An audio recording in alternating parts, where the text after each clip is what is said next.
Well, hi folks. We are Tuesday morning, the 21st of July. Trust everyone's fine. Everyone's looking good. I thought I would watch Question Period this morning. Canadian Parliament Question Period. And it's interesting. The only conclusions, I'm not sure if you've watched Question Period recently.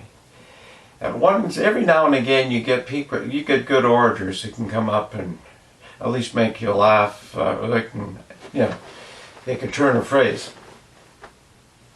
But watching Question Period this time around was like, I don't know, have you ever been on a farm where there's chickens and ducks? And a duck and a chicken get on the side and start arguing. And they don't understand each other's language, but they're both babbling on and on, not really discussing anything, just making noise. Well, Question Period was pretty much like that. Of course, Chief Rooster was there. The Prime Minister was in today. Yesterday, they recalled a rare Parliament. And he took a personal day, took a day off. And yeah, you got to think. I mean, every one of these people that you would watch on Question Period, they're making a minimum of $200,000 a year plus expenses plus blah blah blah. And it's no wonder the country's in. The world is in a mess when you watch these people. Are supposed to be the people who have been elected to be public servants. We've elected a lot of apparently stupid people. It's crazy. Mind you, and we're close to the States, so I keep an eye on what's happening down there too. What was Joe Biden's last comment I saw? That maybe they should teach more about Islam in school. And I thought, way to be Joe. Way to be Joe. He comes out of his basement and makes profound statements like that. That was sort of cool. And I thought, well, maybe he should teach some U.S. history and some U.S. culture and some Christianity in the classroom as well. I mean, I thought it was amusing. They're downplaying Christianity in schools now because it's sort of for whatever reason. But here's a wannabe president saying maybe we should teach Islam in schools. If he was a younger guy, you could say, turn around, Joe, so we can kick your ass. I mean, he's too old. He didn't want to do that. He's older than I am, so. And he doesn't know who he is half the time, I think. But that's the way we're heading, folks. We're no better here. Protesters were painting a statue of John A. Macdonald and defacing the whole thing and going on and on about nothing. And of course, authorities stood by, just watched. Some people went to clean it up and they almost got arrested. Think about that.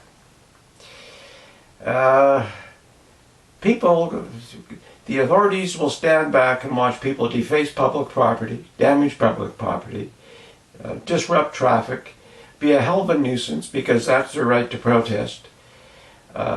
There's no right to damage public property. There's no right exists anywhere except in the minds of some assholes who are sort of watching this thing. And at the same time, some lady goes for a walk on a beach where there's nobody else there. She's arrested, handcuffed, and thrown in jail. Think about that. It's like the kids who got picked up for shooting hoops by himself and fined $750. Or the guy who got fined for sitting on a bench. And of course, everybody's still going on about the second wave coming. You think it was the second coming, the way they're going on about the second wave coming. It's crazy. And I'm not going to be surprised if there is. And I won't be surprised if it's a bit more dangerous than the first one. Because they're really trying to get us to be compliant, obviously. just look at what's going on. And we're dumbasses, we're sort of falling for it. I keep going, in my mind I always go back to the Ontario parks where they spent several $1,000s painting white circles on the grass and suggesting that's, if people don't sit in the circles, they're fined. And it's interesting how compliant people are over there. They're all sitting in the circles. You would think there would be some crowd of people who would say, okay, what if we sit between the circles? We're still distanced. Nobody has a sense of humor. They just all just obey. Yeah, we're a funny bunch, folks. And of course, you go down to St. Louis. I don't know how these idiots get to be in positions of power. I guess it's because the rest of us idiots aren't paying attention. So the prosecutors laid charges against the McCuskies, the people who were protecting their property, the peaceful protesters who broke a gate and were screaming and hollering, and so they're charged with a felony. Could go to jail. And the protesters weren't charged with damaging the private property, breaking a gate and going through. What used to be illegal is legal. What is legal is now illegal. You got to watch Zevi, that fellow in way back, just before the precursor to Frank. You know, Frank and the Rothschild formed, and Wisdaput formed the Illuminati. But before that, Zevi was there. And his idea was he was the second coming. But everything that was right, he said you should do wrong. All the commandments they had, well, you do opposite. And it was interesting because, you know, you sleep with your neighbor's wife, try to get your neighbors, steal your neighbor's chickens, do all the bad stuff, because that's actually the good stuff. And of course, Frank, when he came along, he said he was a reincarnation, this Zevi, and he took it to a higher level. And of course, then they formed the Illuminati. And I guess everybody is aware of what the Illuminati is. It went on, Rothschilds, Rockefellers, all of the people with a few bucks to control the world. And they're sort of doing that. You know, if you haven't read Agenda 21 yet, well, that's your problem. I guess it'll happen. I saw one of Garrison's cartoons about the sheep, and I'll see if I can find a link to it. I'll put it in the description section. It was sort of interesting because it reminds me of us. We're dumbasses. So the sheep is going and they're handing him a mask, and the sheep said, "No way, that's the last straw." Next frame, the sheep's got a mask on. And they got the syringe, the vaccination. He said, "It's the last straw, I'm not having a vaccination." You go to the next frame, there's the sheep, he's got a mask on, a needle sticking out of his ass, and they got a chip. And he said, "No way, I'm not having a chip put in." You go to the fourth frame, there is the sheep. He's got his mask on, a needle stuck up his ass, and on his side he's got the chip embedded. And he's being put on the FEMA Express train. And I mean, that's us. We're so damn stupid. We're just letting these clowns do what they do.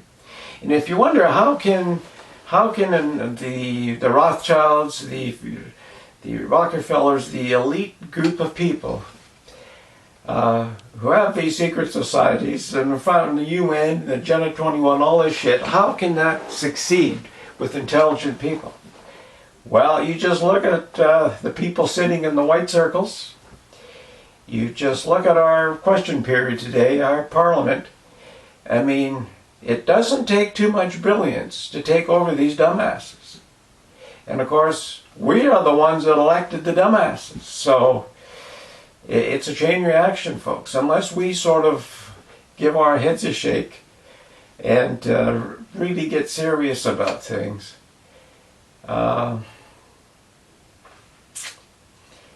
it's not going to be cool. It's not going to be cool.